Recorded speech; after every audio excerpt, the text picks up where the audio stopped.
सत्संगत जी, प्यार से कहना धन निरंकार जी। स्वागत है आप सभी का हमारे YouTube चैनल सोना इंस्पायर विचार पर। इस वीडियो की शुरुआत करने से पहले दास आपसे हाथ जोड़कर एक भावपूर्ण निवेदन करना चाहता है। हमारा उद्देश्य आपके जीवन में सकारात्मक शांति और प्रेरणा का संचार करना है। हर रोज हम आपके लिए एक नई प्रेरणादायक वीडियो लाते हैं। इन वीडियो के माध्यम से हम आपके जीवन में आत्मविश्वास, शांति और प्रेम का संदेश पहुंचाना चाहते हैं। आपसे निवेदन है, कृपया हमारे चैनल को सब्सक्राइब करें और नोटिफिकेशन को ऑन करना न भूलें, जिससे कि आप किसी भी अनमोल साखी, सत्संग या संदेश से वंचित ना रहे। आज की हमारी कहानी का विषय है सच्चे सुख की खोज। सत्संगत जी, बहुत समय पहले की बात है। एक नगर में एक धनी व्यापारी रहता था जिसका नाम विशाल दत्त था। उसके आसपास अपार धन दौलत थी, सुख सुविधा थी, नौकर चाकर थे, लेकिन फिर भी वह हर समय उदास और चिंतित रहता था। एक दिन उसने एक संत के बारे में सुना जो पास के जंगल में रहते थे और जिन्होंने ईश्वर का साक्षात्कार किया था। लोग कहते थे कि जो भी उनसे मिलने जाता वह सच्चे सुख और शांति का मार्ग पा लेता। विशाल दत्त ने सोचा, शायद यही मेरी समस्या का समाधान है। विशाल दत्त जंगल में संत के पास पहुंचा और विनम्रतापूर्वक बोला, गुरुदेव, मैंने सुना है कि आप सच्चे सुख का रहस्य जानते हैं। कृपया मुझे भी बताइए, क्योंकि मैं धनवान होते हुए भी दुखी हूँ। संत मुस्कुराए और बोले, बेटा, यदि तुम सच्चा सुख पाना चाहते हो तो पहले एक कार्य करो। नगर जाकर 3 ऐसे लोगों से मिले जो सच्चे आनंद में जी रहे हो और मुझे आकर बताओ कि वे कौन हैं और उनका रहस्य क्या है। विशाल दत्त यह सुनकर नगर की ओर चल पड़ा। उसने सोचा कि यह कार्य आसान होगा, क्योंकि नगर में कई धनवान और प्रतिष्ठित लोग थे। विशाल दत्त सबसे पहले नगर के राजा के पास गया। राजा का महल सोने चांदी से सजा था। सेवक हर समय उनकी सेवा में लगे रहते थे।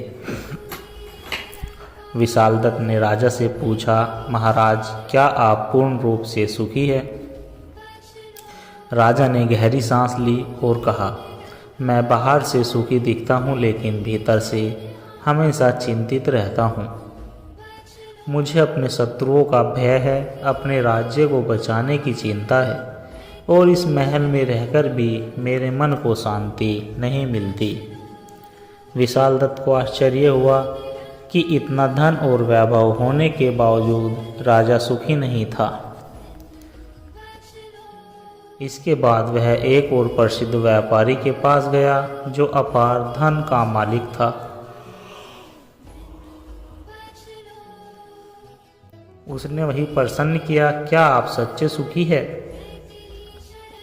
व्यापारी ने उत्तर दिया, सुख नहीं, मैं हमेशा अपने व्यापार की चिंता में डूबा रहता हूँ। मुझे डर रहता है कि कहीं मेरा धन लूट न जाए, कहीं मेरा व्यापार न डूब जाए। रात में भी चैन से सो नहीं पाता। विशाल दत्त और भी उलझन में पड़ गया। उसने सोचा, यदि राजा और धनिक भी सुखी नहीं है तो सच्चा सुख आखिर है कहाँ? अंत में एक साधारण व्यक्ति किसान के पास पहुंचा जो अपने खेत में हल चला रहा था और भजन गा रहा था। उसका चेहरा शांत और प्रसन्न था। विशाल दत्त ने पूछा, क्या तुम सच्चे सुखी हो?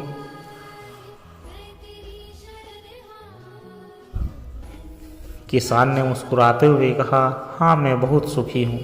मेरे पास अधिक धन नहीं है, लेकिन मुझे ईश्वर की कृपा पर पूरा विश्वास है।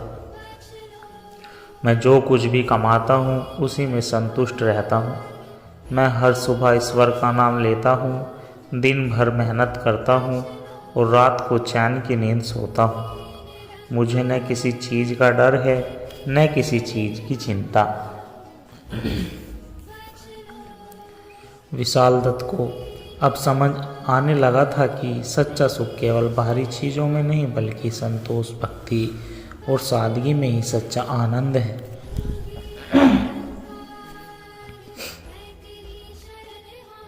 विशाल दत्त संत के पास पहुंचा और पूरी बात बताई। संत मुस्कुराए और बोले, बेटा अब तुमने देख लिया कि सच्चा सुख कहाँ है। जो व्यक्ति माया के पीछे भागता है वह हमेशा दुखी रहता है, लेकिन जो ईश्वर पर विश्वास रखता है, कर्म करता है और संतोषी रहता है वही सच्चा सुखी होता है। फिर संत ने तीनों बातें बताई जिन्हें अपनाने से जीवन में सच्चा सुख प्राप्त होता है। नंबर 1, संतोष। जो मिला है उसी में खुश रहो, जो नहीं मिला उसके लिए परेशान मत हो। नंबर 2, भक्ति। ईश्वर पर विश्वास रखो और हर परिस्थिति में उसका स्मरण करो। नंबर 3, निष्काम कर्म। बिना फल की चिंता किए सच्चे मन से अपना कर्तव्य निभाओ। विशाल दत्त ने इन सीखों को अपनाया। उसने अपनी संपत्ति का एक हिस्सा दान कर दिया, सेवा में लगा दिया और भक्ति व संतोष का मार्ग अपना लिया। धीरे धीरे वह पहले से अधिक शांत, प्रसन्न और संतुष्ट रहने लगा। सासंगत जी, इस कथा से हमें यह सीखने को मिलता है कि सच्चा सुख बाहरी चीज़ों में नहीं बल्कि हमारे मन की शांति, संतोष, सेवा और भक्ति में है। जिसने संतोष, सेवा और भक्ति को अपना लिया उसने जीवन में सच्चा सुख पा लिया। सासंगत जी, सत्य की खोज। प्राचीन समय की बात है। एक छोटे से गांव में एक युवक अर्जुन नाम का व्यक्ति रहता था। वह हमेशा सोचता था कि जीवन का वास्तविक उद्देश्य क्या है। उसे धन, वैभव और सांसारिक सुखों में कोई रुचि नहीं थी। वह हमेशा किसी ऐसे मार्गदर्शक की तलाश में था जो उसे सच्चा ज्ञान दे सके। एक दिन उसे ज्ञात हुआ कि पास के जंगल में एक सिद्ध महात्मा रहते हैं जो ईश्वर के साक्षात दर्शन कर चुके हैं। अर्जुन ने निश्चय किया कि वह उस महात्मा से मिलकर अपने जीवन का मार्गदर्शन प्राप्त करेगा। अर्जुन कई कठिनाइयों को पार करते हुए जंगल पहुंचा और महात्मा जी के दर्शन किए। वह उनके चरणों में गिर पड़ा और बोला, गुरुदेव कृपया मुझे बताइए कि जीवन का सच्चा अर्थ क्या है। मैं सत्य की खोज में हूँ।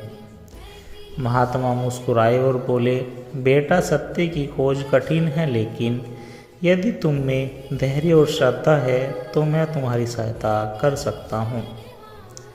महात्मा ने अर्जुन को पास के नदी तट पर एक घड़ा पानी से भरकर लाने को कहा।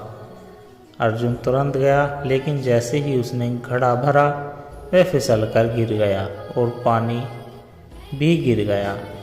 उसने कई बार प्रयास किया, लेकिन हर बार कुछ न कुछ समस्या आ जाती।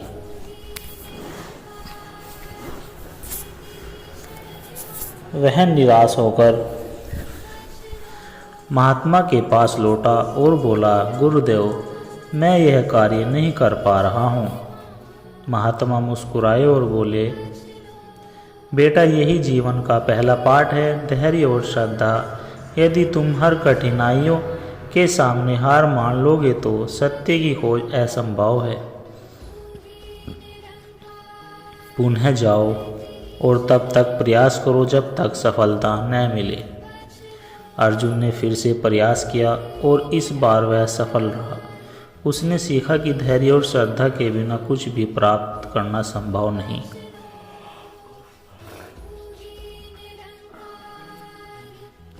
फिर महात्मा ने अर्जुन को एक सुंदर उपवन में भेजा और कहा, यहाँ बैठकर प्रकृति का आनंद लो, लेकिन किसी भी वस्तु को मत छुओ। अर्जुन उपवन पहुंचा। वहाँ सुंदर फल, मीठे फल और शीतल जल था। पहले तो उसने कुछ नहीं छुआ, लेकिन धीरे धीरे मन में इच्छा जागी और उसने एक फल खा लिया। जैसे ही उसने फल खाया, महात्मा वहाँ आ गए और बोले, बेटा यह संसार भी इस उपवन के समान है। जब तक तुम इसे देखते हो यह आनंद देता है, लेकिन जैसे ही तुम इसमें अतिरिक्त रहते हो यह तुम्हें अपने जाल में फंसा लेता है। अर्जुन समझ गया कि माया के आकर्षण से बचना आवश्यक है। महात्मा ने अंत में अर्जुन को एक छोटी पोटली दी और कहा, इसे लेकर गांव जाओ और देखो कि कौन इसे सबसे अधिक मूल्यवान समझता है। अर्जुन गांव पहुंचा और पोटली खोलकर देखा, उसमें एक साधारण पत्थर था। सभी ने उसे व्यर्थ समझा, लेकिन जब उसने उसे महात्मा के पास लौटाया तो वे बोले, बेटा जब तुमने इसे मूल्यहीन समझा तब यह तुम्हारे लिए साधारण था, लेकिन जब तुमने इसे मेरी आज्ञा से देखा तब यह तुम्हारे लिए महत्वपूर्ण हो गया। इस प्रकार यदि तुम संसार को अपने स्वार्थ से देखोगे तो सब कुछ तुच्छ लगेगा, लेकिन यदि तुम इसे ईश्वर के दृष्टिकोण से देखोगे तो ही संसार तुम्हारे लिए दिव्य बन जाएगा।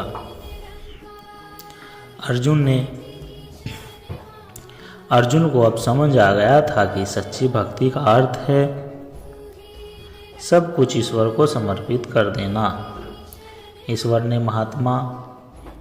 अर्जुन ने महात्मा के चरणों में गिरकर कहा, गुरुदेव अब मैं समझ गया हूँ कि सत्य की खोज स्वयं के भीतर है। धैर्य माया से मुक्ति और शक्ति भक्ति, यही जीवन का सार है। महात्मा ने आशीर्वाद दिया और कहा, बेटा अब तुम अपने जीवन को इसी सत्य के साथ जियो और दूसरों को भी इसका मार्ग दिखाओ। अर्जुन वापस गांव लौटा और अब वह सबसे पहले शांत, ज्ञानी और आनंदित था। उसने जीवन के सच्चे अर्थ को समझ लिया था। सत्य की खोज बाहर नहीं, हमारे भीतर ही है, लेकिन श्रद्धा, धैर्य और भक्ति से ही हम ईश्वर का साक्षात्कार कर सकते हैं।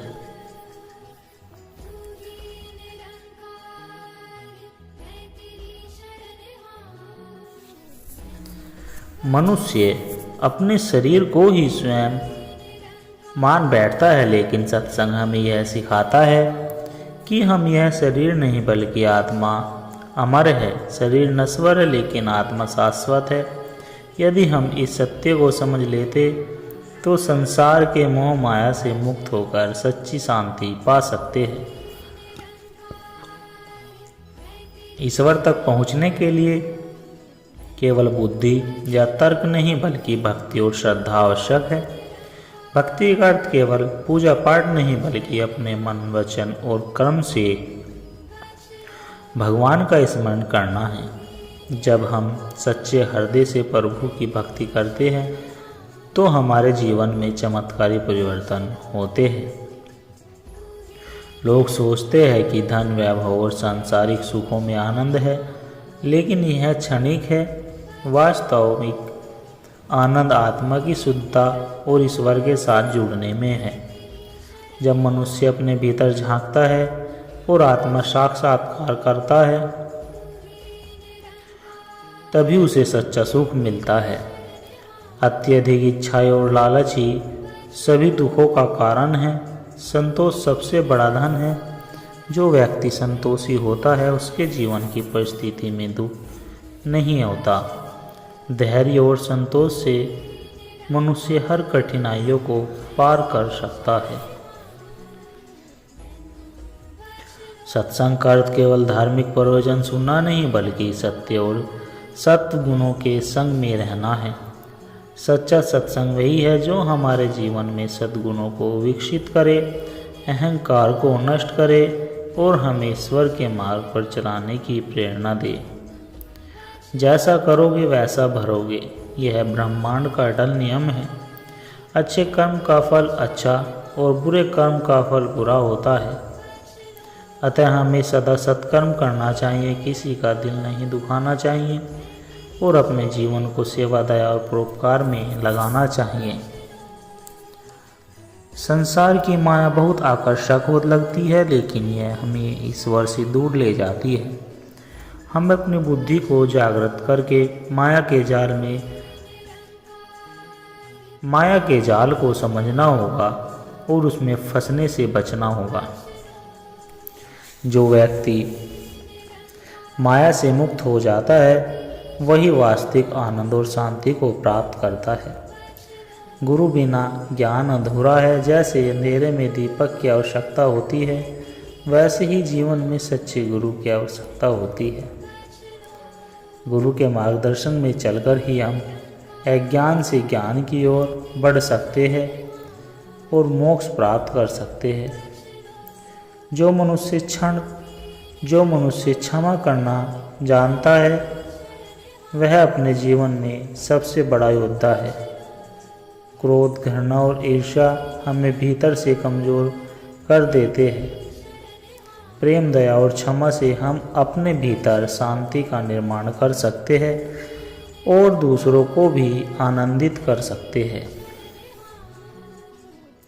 ईश्वर तक पहुँचने के लिए मार्ग है ज्ञान योग, भक्ति योग, कर्म योग और ध्यान योग, लेकिन सबसे सरल और श्रेष्ठ मार्ग है प्रेम और भक्ति का मार्ग। जब हम अपने हर कार्य को ईश्वर को समर्पित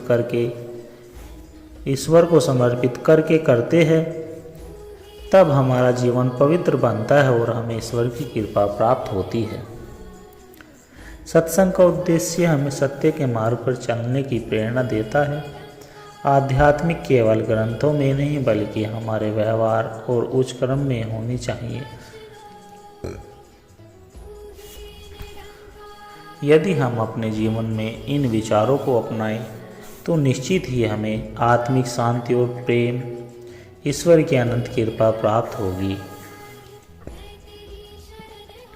हर पल ईश्वर को याद करना, हर कार्य को सेवा भाव करके और जीवन को सच्चा आनंद से भरना, यही सच्चा आध्यात्मिकता है। आध्यात्मिकता सत्संग जी आध्यात्मिक सत्संग कथा सच्ची शांति का रहस्य। बहुत समय पहले की बात है, एक नगर में एक धनिक व्यक्ति रहता था जिसका नाम हरिदत्ता था। उसके पास अपार संपत्ति थी, लेकिन फिर भी वह हमेशा बेचैन और दुखी रहता था। उसने कई भोग विलास किए, महलों में रहा, उत्सव मनाए, लेकिन फिर भी उसे शांति नहीं मिली।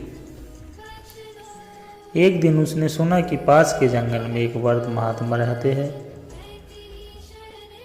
जो आत्मज्ञान और शांति के रहस्य को जानते हैं।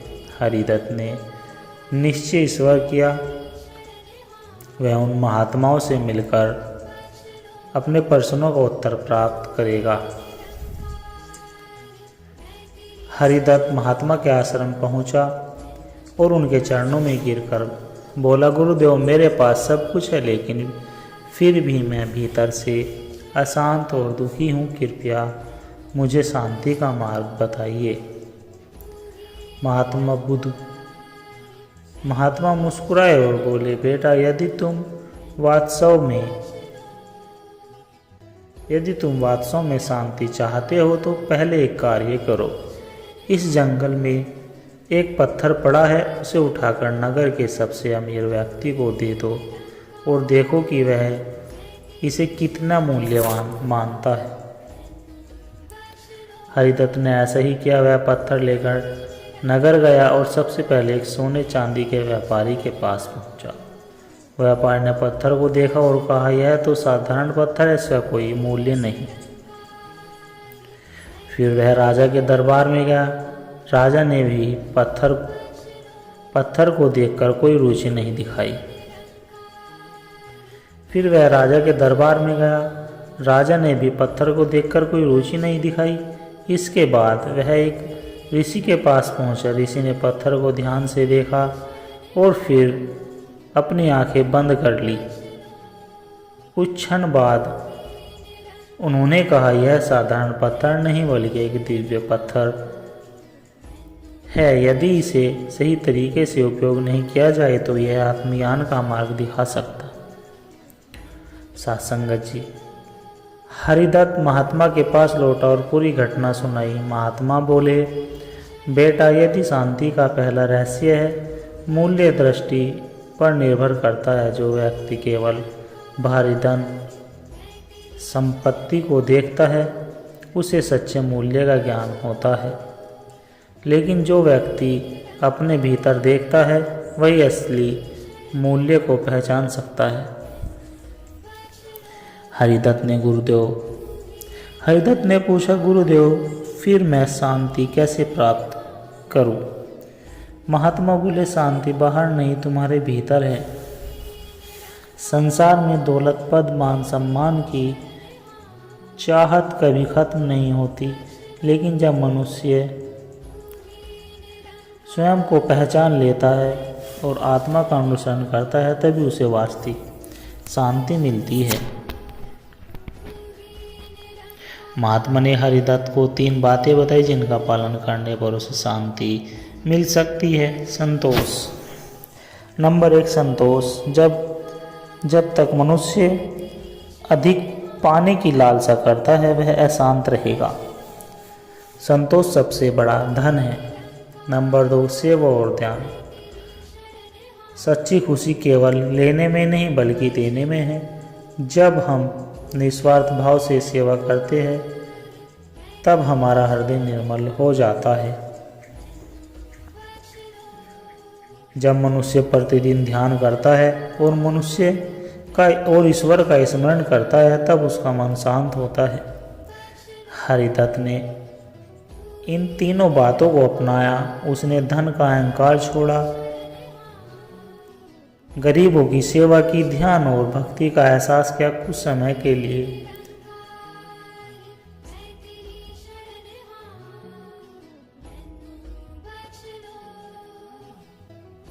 कुछ समय बाद वह पहले से अधिक प्रसन्न और शांत रहने लगा।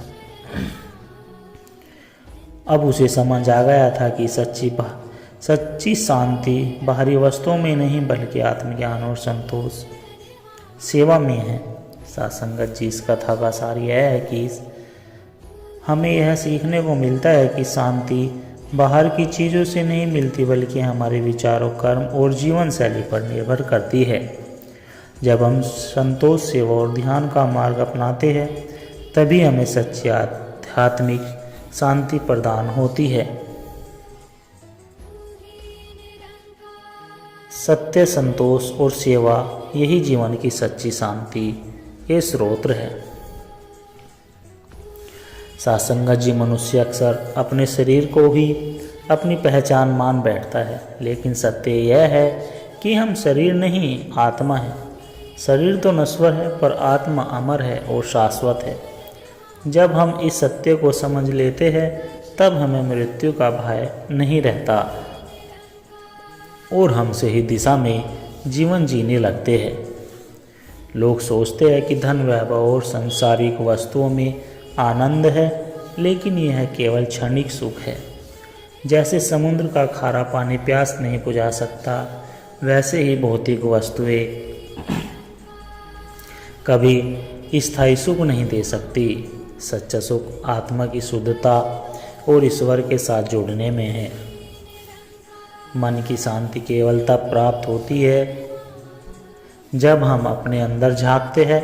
बाहर की दुनिया में अशांति है, लेकिन जब हम ध्यान, भक्ति और सेवा को अपनाते हैं तब हमारे भीतर शांति का स्रोत खुलता है। मन की शांति के लिए आवश्यक है। यह संसार माया का खेल है। यह हमें अपनी ओर आकर्षित करता है, लेकिन वास्तव में यह क्षणभंगुर है। जैसे कोई व्यक्ति सपने में अपने को राजा समझता है और जागने के बाद पता चलता है कि वह साधारण व्यक्ति है, वैसे ही यह संसार एक भ्रम है। इसलिए इसमें अपने जीवन को केवल भौतिक सुखों में नहीं बल्कि आत्मा के विकास में भी लाना चाहिए। जीवन का उद्देश्य, बड़ा उद्देश्य केवल स्वयं के लिए जीना नहीं बल्कि दूसरों के लिए भी करना है। जब हम निस्वार्थ सेवा करते हैं तब हमें आध्यात्मिक सुख और ईश्वर की कृपा प्राप्त होती है। सेवा ही सच्ची भक्ति है। बिना गुरु के आध्यात्मिक मार्ग पर चलना कठिन होता है। जैसे अंधकार में दीपक मार्ग दिखाता है, वैसे ही गुरु हमें अज्ञान से ज्ञान की ओर ले जाते हैं। गुरु की शरण में जाने से जीवन का उद्देश्य स्पष्ट होता है। ईश्वर तक पहुंचने के लिए कई मार्ग है, जैसे भक्ति योग, प्रेम और श्रद्धा के साथ भगवान की भक्ति करना, ज्ञान योग, आत्मज्ञान प्राप्त कर सत्य की खोज करना, कर्म योग, निष्काम भाव से सेवा करना, राजयोग, ध्यान के माध्यम से ईश्वर से जुड़ना। सबसे सरल मार्ग भक्ति और सेवा का मार्ग है, क्योंकि इसमें प्रेम और समर्पण होता है। लालच और इच्छाएं कभी समाप्त नहीं होती। एक इच्छा पूरी होती है तो दूसरी जन्म ले लेती है, लेकिन जो व्यक्ति संतोषी होता है वही सच्चे सुख का अनुभव कराता है। जो मिला उसी में संतोष रखो और जो नहीं है उसके लिए परेशान मत हो। यदि जीवन में शांति और सुख चाहते हो तो 3 गुणों को अपनाएं: क्षमा, दया और प्रेम। क्षमा करने से हृदय हल्का होता है, दया करने से मन शांत होता है, प्रेम करने से जीवन मधुर बनता है। मृत्यु केवल एक परिवर्तन है, अंत नहीं। जैसे पुराने कपड़े त्याग कर नए कपड़े पहने जाते हैं, वैसे ही आत्मा नया शरीर धारण कर लेती है।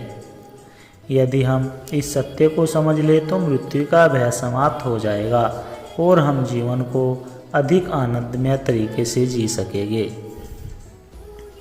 सत्संगत जिस कहानी, इस सत्संग विचार से हमें यह सीख मिलती है कि सत्संग हमें सिखाता है कि जीवन केवल भौतिक सुखों के लिए नहीं बल्कि आत्मा की उन्नति के लिए है।